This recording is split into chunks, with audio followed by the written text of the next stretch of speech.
함께 요한이 전한 거룩한 복음입니다.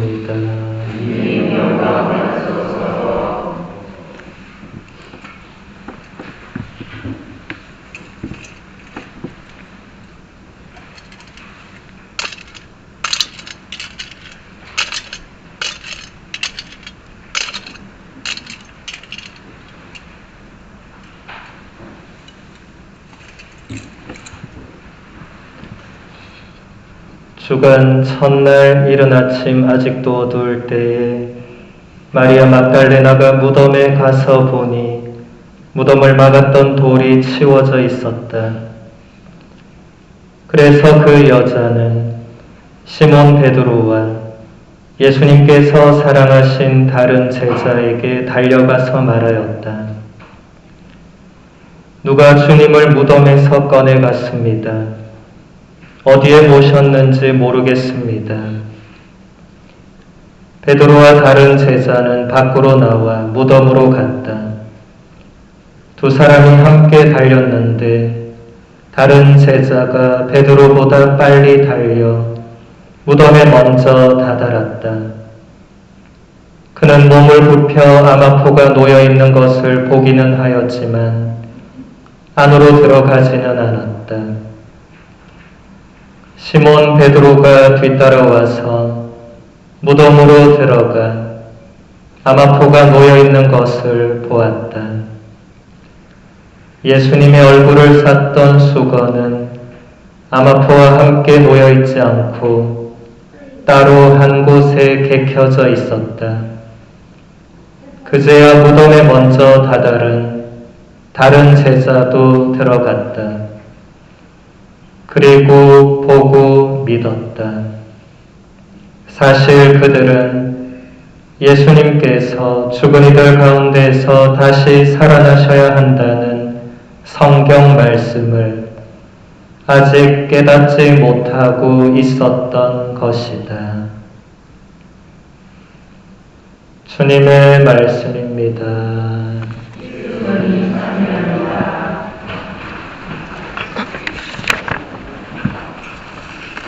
찬미의 주님, 네, 교우님들 다시 한번 부활을 축하드립니다.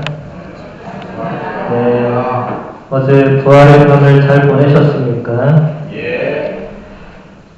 저도 어제 부활의 밤을 잘 보냈는데 제가 어제 가만히 생각을 해보니까 부활 대축일 밤미사 끝나면 기쁘잖아요. 해마다 부활 밤미사 끝나고 술을 엄청 먹었어요. 네, 너무 기뻐가지고. 내가 언제부터 그랬나 생각해보니까 신학교 입학 이후부터 한 번도 빠지지 않고 작년까지 무려 25년의 세월 동안 예수님의 부활을 너무 술로 기뻐했던 것 같아요. 어제 처음으로 술 안 먹고 기뻐한 부활이었던 것 같아요. 네. 내 인생에 이런 반전이 오는구나. 술을 안 먹고도 부활을 기뻐할 수 있다니. 그래서 어제 또 부활에 대해서 많은 생각을 할 수 있었습니다. 그래서 어제도 제가 말씀을 드렸지만 부활은 해마다 우리에게 새로운 의미로 다가올 수 있고 다가오는데 어쩌면 우리가 그냥 너무나 당연하게 그냥 똑같이 그냥 그렇게 받아들인 건 아닌가. 저 또한 어제 그런 생각을 많이 하게 됐습니다. 오늘 우리는 우리의 주님이신 예수님께서 죽음에서 다시 일어나 부활하신 놀라운 사건을 기념하고 기뻐합니다. 제가 왜 일어났다는 단어를 썼느냐면 성경에서 예수님께서 이것도 제가 여러 번 얘기했는데 죽은 사람을 되살리실 때 살아나라 이런 단어를 쓰지 않아요. 그냥 항상 일어나라 이렇게 단어를 씁니다. 우리가 오늘부터 이제 부활 삼종 기도를 바쳐야 됩니다. 부활 삼종 기도는 원래 삼종 기도와 다릅니다. 뭐가 다르냐면 일단 짧아요. 그래서 전 부활 삼종 기도 좋아했어요. 짧아서. 기존 삼종 기도 좀 길잖아요. 성모성도 3번 바쳐야 되고. 근데 부활 삼종 기도는 그런 거 없어요. 그냥 다이렉트로 쭉 가고 그냥 끝납니다. 성모님이 아니라 예수님 부활에 집중되어 있기 때문에 그런데, 근데 거기서 가장 결정적인 구절은 말씀하신 대로 부활하셨다 라고 이제 번역된 부분이죠. 근데 이게 라틴어 원문을 보면 resurrexit sicut dixit 이렇게 돼 있어요. sicut dixit 하면 이제 성경에 기록된 대로, 말씀되어 있는 대로, 그리고 resurrexit 하면 부활절 아침부터 라틴어 수업을 해서 좀 죄송한데, 레수르제레라는 이 동사의 과거 완료형이 됩니다. 레 하면 다시, 우리 리플레이 할 때 그 리 똑같죠. 수르제레라는 동사는 일어나는 거예요. 일어나는 거. 그러니까 그 원문에도 예수님께서는 성경에 기록된 대로 다시 일어나신 거예요. 왜 그런 단어를 쓰겠습니까? 하느님께는 죽음이란 자체가 있을 수 없는데 예수님께서 우리를 위해서 몸소인간이 되셔서 죽음을 겪으셨죠. 근데 그분의 본성 자체는 죽을 수가 없는 신성을 지니고 계시죠. 그러니까 그분께는 그 단어가 적용될 수가 없고, 또 그분이 사실 죽었던 사람들을 살릴 때 썼던 모든 단어도 일어나라고. 이것은 대단히 깊은 신학적 의미가 있는데, 원래 우리는 본성대로는 죽음을 겪지 않도록 창조되었다는 겁니다. 그게 창세기 1장의 핵심 내용이에요. 아담과 하와가 처음 창조되었을 때는 죽음이란 게 없는 상태였다는 거예요. 원래 그랬단 겁니다. 근데 이게 죄를 지으면서 죽음이 그 결과로 들어오게 된 거죠. 오늘 제1복서에서 베드로는 이렇게 말하고 있습니다. 그들이 예수님을 나무에 매달아 죽였지만 하느님께서는 그분을 사흘 만에 일으키시어 사람들에게 나타나게 하셨습니다.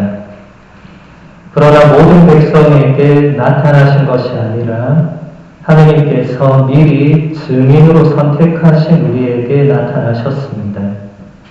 그분께서 죽은 이들 가운데서 다시 살아나신 뒤에 우리는 그분과 함께 먹기도 하고 마시기도 하였습니다. 여기서 사도 베드로도 이렇게 말하고 있죠. 하느님께서 예수님을 사흘 만에 일으키셨다. 이 단어는 똑같이 계속 쓰이는 단어입니다. 다시 살리셨다 이런 단어를 쓰지 않아요. 뒤에 살아났다고 번역해놨지만 동사는 똑같은 동사입니다. 일으키신 거예요. 일어나게 하신 거예요. 예수님의 부활 사건은 봐라, 내가 다시 살아났다라고 하면서 이 세상 모든 사람들 앞에 화려하게 예수님이 나타나신 사건이 아니었습니다. 오히려 오늘 복음은 예수님의 부활을 예수님이 묻혀있던 무덤이 비어있는 사건으로 전해주고 있습니다. 주간 첫날, 그러니까 주일이죠. 바로 오늘이죠. 이른 아침, 아직도 어두울 때에 마리아 막달레나가 예수님의 무덤에 가서 보니까 무덤을 막았던 돌이 치워져 있었고, 그래서 막달레나는 제자들이 숨어있던 곳으로 달려가서 그 사실을 알려줍니다.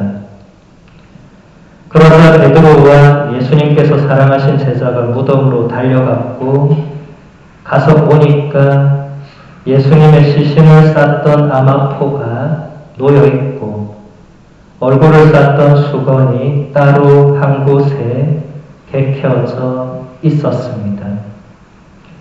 이것을 본 제자들은 예수님께서 다시 살아나셨다는 것을 알고 믿게 됩니다. 오늘 제1독서에서 베드로가 말한 대로 예수님께서는 다시 살아나신 뒤에 당신을 죽음으로 몰고 갔던 사람들, 곧 수석사제들, 바리사이들, 율법학자들, 로마 군사들, 그리고 사형 선고를 내린 빌라도에게 나타나셨으면 참 좋았을 것 같은데 그렇게 하지 않으시고 하느님께서 미리 증인으로 선택하신 사람들에게만 나타나셨습니다. 우리의 인간적인 생각으로는 예수님을 조롱하고 죽음으로 몰고 갔던 그 사람들에게 버젓이 다시 나타나셔서 그들이 완전히 잘못되었다는 것을 직접 알려주는 게 맞는데 이게 통쾌한 복수인데 그렇게 안 했다는 거죠. 하느님의 생각은 우리 인간의 생각과 완전히 다르다는 것이 다시 한번 드러납니다. 무덤에서 일어나신 예수님께서 가장 먼저 가신 곳이 어디였을까? 저는 성모님이라고 확신합니다. 물론 성경에 나와 있지 않죠. 여러분 성경에 모든 것이 나와 있다고 생각하시면 큰 착각입니다. 예수님이 살아가시면서 아침에 눈을 뜨고 세수를 했겠어요? 안 했겠어요? 예수님이 세수 한 번도 안 하고 살았겠어요? 근데 여러분 성경에 예수님이 아침에 세수했다 이런 기록이 있습니까? 없습니까? 없죠? 왜 없겠어요? 너무 당연한 일들은 거기 적을 필요가 없는 겁니다. 적어야 될 게 너무 많은데 너무 당연한 일은 안 적어도 그냥 다 알 수 있는 일들. 네. 그러니까 예수님께서 다시 살아나시고 가장 먼저 누구를 만나셨을까? 성경에는 그냥 이렇게 보면 마리아 막달레나가 1번인 것 같죠. 그렇지 않을 겁니다. 성모님이 가장 먼저 만나셨을 겁니다. 물론 나오지 않아요. 나오지 않지만 여러 교부들도 그런 묵상과 그런 기록을 하고 있습니다. 분명히 그러셨을 것이다.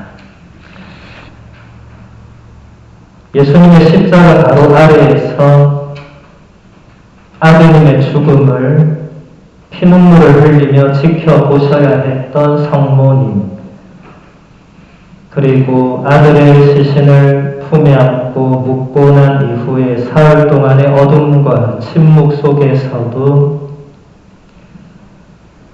하느님의 뜻만을 믿고 기도하시면서 예수님을 기다리고 계셨을 성모님께 예수님이 제일 먼저 찾아가신 것은 너무 당연한 일입니다. 복음서는 너무 당연한 일들을 기록하지 않습니다. 그래서 부활하신 예수님이 성모님을 만나신 이야기는 복음서 그 어디에도 나오지는 않지만 무덤이 비어있는 그 시간에 예수님께서는 성모님을 만나서 눈물의 상봉을 하셨으리라 생각합니다. 그 이후에 예수님께서는 당신이 사랑하셨던 사람들, 또 당신을 사랑했던 사람들에게 차례로 나타나십니다. 이것을 베드로가 하느님께서 미리 증인으로 선택하신 사람들이라고 표현한 것이죠. 마리아 막달레나와 11명의 제자들과 그 밖에 여러 사람들에게 차례로 나타나셔서 그들과 함께 대화를 나누시고 먹고 마시기도 하시면서 당신이 참으로 되살아나셨다는 사실을 보여주십니다. 그래서 그 사람들이 이제 온 세상 사람들에게 예수님의 부활을 전하기 시작해서 여기까지 온 것이죠. 오늘 제1독서 마지막에 베드로는 이렇게 말하고 있습니다. 이 예수님을 두고 모든 예언자가 증언합니다. 그분을 믿는 사람은 누구나 그분의 이름으로 죄를 용서받는다는 것입니다. 굉장히 중요한 문장이에요. 제가 자주 여러분들에게 말씀드렸던 조금 어려운 단어, 예형어, 구약 성경에 나오는 모든 인물과 사건들은 신약의 그 예수 그리스도와 관련된 것들을 미리 보여준다. 그것을 베드로가 지금 한 문장으로 모든 예언자, 이건 다시 말하면 구약 성경 전체를 말하죠. 그 모든 구약 성경 전체가 예수 그리스도를 증언한다. 이것이 성경의 핵심이 됩니다. 이것을 모르고 성경을 읽으면 거의 아무 소용이 없습니다. 우리가 예수님의 부활을 기뻐하는 이유도 지금 이 문장들 안에 다 있습니다. 부활하신 예수님을 진정으로 믿는 사람은 누구나 예수님의 이름으로 죄를 용서받고 영원한 생명을 누리게 될 것이다. 원래 첫 인간 아담과 하와가 죄를 짓기 이전의 그 상태로 되돌아갈 수 있다는 거죠. 이것은 예수님께서도 공생활 중에 마르타에게 분명하게 하셨던 말씀이기도 합니다. 나는 부활이요 생명이다. 나를 믿는 사람은 죽더라도 살고 또 살아서 나를 믿는 모든 사람은 영원히 죽지 않을 것이다. 예수님께서는 이 말씀을 하신 후에 죽은 지 나흘이나 지나서 이미 시신이 썩는 냄새가 진동하고 있던 라자로, 마르타의 오빠였죠. 라자로를 다시 살려내 주셨습니다. 우리가 장례미사 할 때마다 항상 예수님의 이 말씀을 성가로 부르죠. 나는 부활이요 생명이니, 이걸 반드시 부릅니다. 이걸 안 부르는 장례미사는 전 본 적이 없습니다. 이 말씀에 우리가 믿음을 두고 있기 때문에 그런 것이죠. 그래서 오늘은 우리에게 참으로 기쁜 날입니다.